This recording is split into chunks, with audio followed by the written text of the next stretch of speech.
ने इंजेक्शन दिया था और वो गलत वेन में इंजेक्शन लग गया था।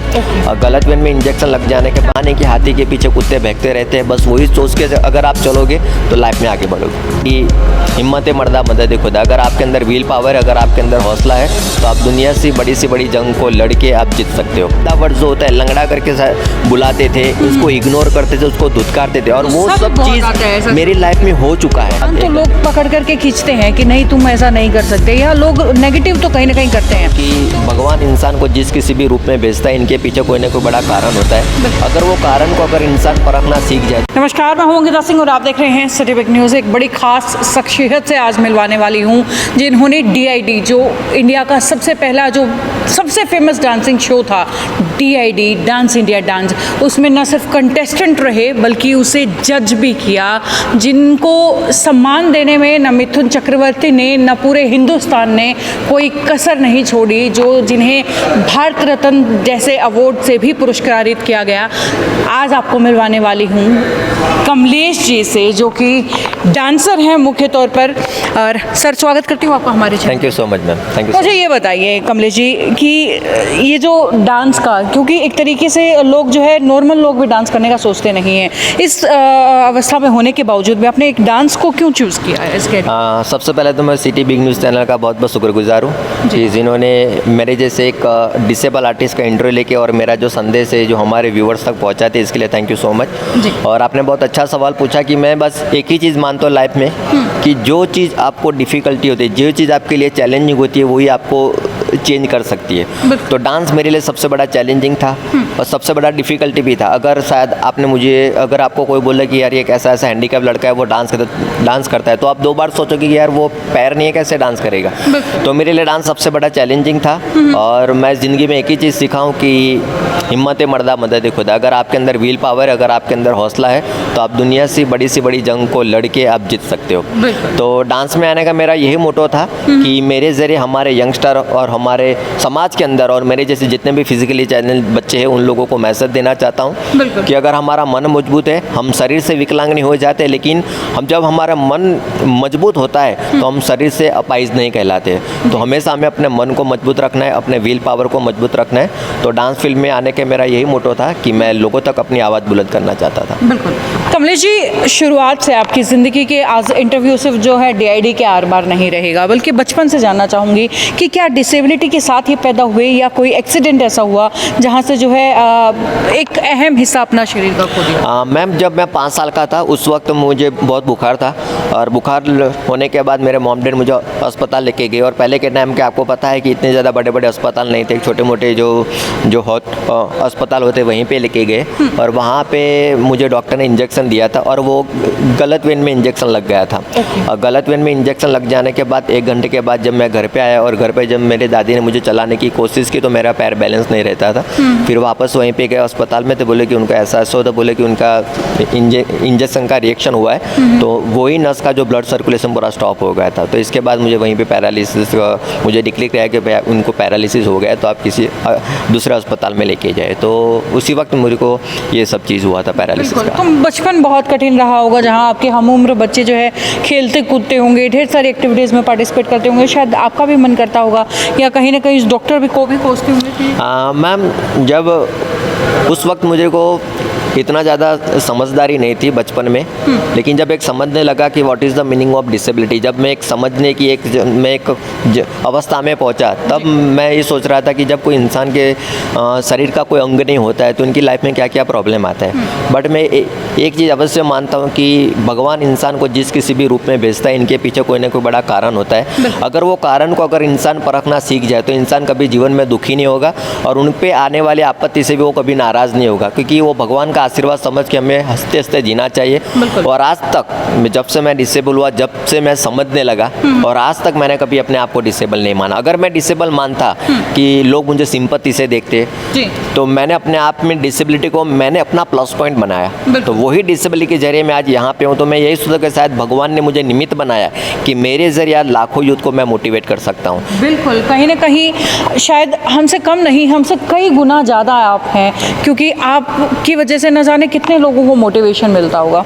मुझे ये बताइए कि डांस का बचपन से ही शौक था या कुछ अलग करना चाहते थे, इसीलिए डांस को चूज़ किया? मैम, डांस का मुझे पहले बचपन से शौक़ नहीं था, बट मैंने पहले ही बोला कि जब मैं समझने लगा, और आज के जनरेशन में भी अभी हमारी भारत सरकार ने भी एक विकलांग, जो पहले शब्द था, अभी दिव्यांग जो शब्द दे के जो हमारे जैसे विकलांग लोगों का एक मान और सम्मान बढ़ाया है, इसके लिए मैं भारत सरकार का बहुत शुक्रगुजार हूँ। क्योंकि पहले के समय में आपको पता है कि जितने भी विकलांग होते हैं अपने परिवार में, तो वही लोग वैसे समझते हैं कि भाई ये किसी पे डिपेंडेबल रहेगा, ये लाइफ में कुछ नहीं कर पाएगा, और एक गंदा वर्ड जो होता है लंगड़ा करके बुलाते थे, उसको इग्नोर करते थे, उसको धुतकारते थे, और वो सब चीज़ मेरी लाइफ में हो चुका है, वो चीज़ को मैंने देखा है। तो मैं बस वही जज्बात, और मैंने ग्रेजुएशन मैंने कंप्लीट किया। अगर मैं चाहता तो मैं एक छोटी मोटी जॉब करके मैं बैठ सकता था, बट मैं ये चाहता था कि मैं एक लोगों की मेंटालिटी दूर करना चाहता था कि भाई विकलांग किसी का मोहताज नहीं होता है, बस उनको एक प्लेटफॉर्म की ज़रूरत है। एक अगर उनको कोई बंदा, अगर कोई ऑर्गेनाइजेशन अगर उनको एक प्लेटफॉर्म देता है तो वो दुनिया में बहुत कुछ कर सकता है, क्योंकि भगवान एक चीज़ ले लेता है लेकिन इनके सामने 4 गुना शक्ति देता है। तो वही मेरा डांस फिल्म में, जब मैं गणपति के हमारे जब छोटे मोटे शोज़ होते थे, मैंने मेरे मोहल्ले वाले को भी उस वक्त बहुत रिक्वेस्ट किया था, भाई मुझे परफॉर्म करना है। मुझे डांस का कोई नॉलेज नहीं था, वहीं पे एक हॉरर शो का ड्रामा होता था, बट मेरे फ्रेंड्स ने किसी की मुझे गाइड किया था थोड़ा कि आप ऐसे ऐसे करो। तो मैंने ऐसी बातों मैंने कभी सोचा नहीं था कि मैं डांस करूँगा, लेकिन ऐसे ही हम लोग बात करें, मैंने दोनों पैर अपने कंधों पर डाल दिए और अपने हाथों के बल में खड़ा हो गया, और मैंने वहीं पे कुछ स्टेप्स किए जैसे हम लोग बचपन में करते उस तरह से। तो मैंने कुछ स्टेप्स वहीं पे किया, और इसके बाद जहाँ पे मैंने हॉरर शो में वहीं पे पार्टिसिपेट किया, तो वहाँ पे लोग मुझे देखने के लिए बहुत से लोग आते थे। और इसके बाद 1 साल गया, 2 साल गया, फिर मेरा एक दोस्त डांसर था, उन्होंने बोला कि यार कमलेश तुम ऐसे डांस करो, क्योंकि मेरे फोटोग्राफ्स देखे थे कि तुम ऐसे डांस कर सकते हो। मैंने बोला कि हाँ, मुझे तो बहुत ईजी लगता है ऐसा। तो बोले कि तुम मेरे सर को आके मिलो। फिर मैंने ज़्यादा वो चीज़ को सीरियसली नहीं लिया, क्योंकि उस वक्त मेरी पढ़ाई भी चल रही थी, तो मैं ज़्यादा उसमें वो था। तो मेरा दोस्त मुझे ज़बरदस्ती उनके सर के पास लेके गए, सर को मैंने 2-3 स्टेप्स दिखाए, तो सर ने भी थोड़ा सा मिरेकल लगा कि बार हम लोग जो 2 पैरों से भी इतना नहीं कर पाए, आपको 2 हाथों से कैसे कर लेते हो। तो सर ने मुझे थोड़े स्टेप दिखाए, फिर वो स्टेप्स मैं घर पे करता, फिर मुझे और ज़्यादा इंटरेस्ट लगा, फिर मुझे और ज़्यादा, क्योंकि भी धीरे जब आपको इंटरेस्ट आ जाता है फिर आप इसमें पूरा घुस जाते हो। तो फिर ऐसे 1 महीना, 2 महीना, 3 महीना चलता रहा, क्योंकि बड़ौदा और पादरा 15 किलोमीटर की जर्नी थी, और मैं रहता था पादरा टाउन में, और मैं वहाँ से डेली ट्राइसिकल लेके मैं क्लासेस पे जाता था, रात को घर पे 12-1 बजे घर पे आता था, प्रैक्टिस करता था घर पे भी। फिर सडनली जब मैं क्लास में प्रैक्टिस कर रहा था, कोई एक सज्जन आए थे, उनका कोई प्रोग्राम था, उनका एक डांस क्लास का ही शो था, तो बोले कि आप ये लड़के को लेके आना। तो सर ने बोला कि कमलेश तुझे ये तारीख को परफॉर्म करना, कोई एक डांस रेडी कर दो। तो मैंने अपने हिसाब से डांस की कोरियोग्राफी किया था, और वही जब मैंने परफॉर्म किया तो लोगों ने मुझे वंस मोर का नारा दिया। फिर वो डांस मैंने 3 बार किया था, और उस वक्त मेरा पहला गाना था बारबी गर्ल का था, बम बम बॉडी लेट्स गो बॉडी वाला, और वो गाने पे मैंने परफॉर्म किया, तो लोग बहुत अप्रिशिएट किए। तब जाके मुझे एक रास्ता मिल गया कि भाई मेरी जो आवाज़ बुलंद करनी, जो संदेश लोगों तक पहुँचाना है, एक यही डांस एक माध्यम है, मैं उसके ज़रिए मैं लोगों तक अपनी आवाज़ पहुँचाऊँगा। और मेरा गोल एक क्लियर था, क्योंकि इंसान को लाइफ में आगे बढ़ने के लिए अपना गोल, अपना विज़न क्लियर होना चाहिए। तो मेरा गोल उस वक्त मैंने बनाया था कि मुझे एक सक्सेसफुल डांसर बनना है, और उस वक्त मैं मेहनत करता गया, और मुझे डांस में और ज़्यादा इंटरेस्ट आ गया। और इसके बाद आज की तारीख में मैं हर एक डांस की फॉर्म स्टाइल, जैसे क्लासिकल है, कंटेम है, हिप हॉप है, लिरिकल है, सब मैं अपने आप कर लेता हूँ कोरियोग्राफी। अरे दैट्स ग्रेट। वैसे अगर बात करें DID से पहले की, तो लाइफ कितनी मुश्किलों भरी थी, या लोग कहीं ना कहीं देखिए कि टांग तो लोग पकड़ करके खींचते हैं कि नहीं तुम ऐसा नहीं कर सकते, या लोग नेगेटिव तो कहीं ना कहीं करते हैं, तो उससे पहले नेगेटिविटी कितनी भरी हुई थी? मैम देखो, आज की तारीख में हमारी दुनिया के अंदर 99% नेगेटिविटी है, 1% ओनली पॉजिटिव, क्योंकि हमारे आसपास का जो और है 99% नेगेटिव है। अब वो नेगेटिविटी हम वो कैसे बाहर निकलना है, वो चीज़ को हमें कैसे लेना है। और मैं अपने आप को, मुझे कई लोग बोलते कि तेरे से नहीं होगा, तेरे से डांस नहीं हो पाएगा, ये नहीं, लेकिन बहुत से लोगों के बहुत बड़े बड़े रोल मॉडल होते हैं। अगर मैं डांसर हूँ तो शायद मेरा रोल मॉडल MJ होना चाहिए, या फिर रेमो सर होना चाहिए, मिथुदा होना चाहिए, लेकिन मैं अपने लाइफ का रोल मॉडल उनको मानता हूँ कि जो मुझे क्रिटिसाइज़ करते थे। शायद अगर वो चीज़ नहीं बोलते तो शायद मेरे अंदर वो जुनून नहीं जगता कि मैंने वो चीज़ को करके दिखाया। तो जो भी आपको बोलता है कि तू ये नहीं करेगा, वो चीज़ को हमें पॉजिटिवली लेना चाहिए। तो मेरी लाइफ में बहुत नेगेटिविटी थी मेरे आगे पीछे। मेरे मॉम डैड मुझे बहुत अप्रिशिएट करते, बट मॉम डैड को यही फिक्र रहती है भाई अकेला लड़का, ऐसा पैर है, वो ट्राइसिकल लेके ऐसे ऐसे कहाँ दर बदर घूमता रहेगा, भटकता रहेगा, उनको वो फिक्र थी।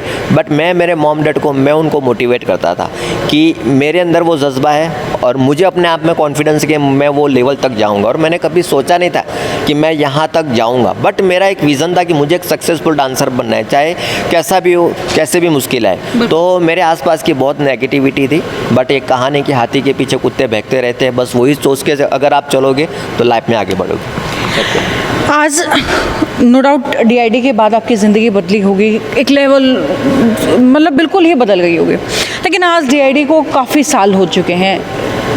DID ख़त्म होने के बाद से या शुरू होने के बाद से लेकर के आज इतने सालों बाद क्या फ़र्क आया है?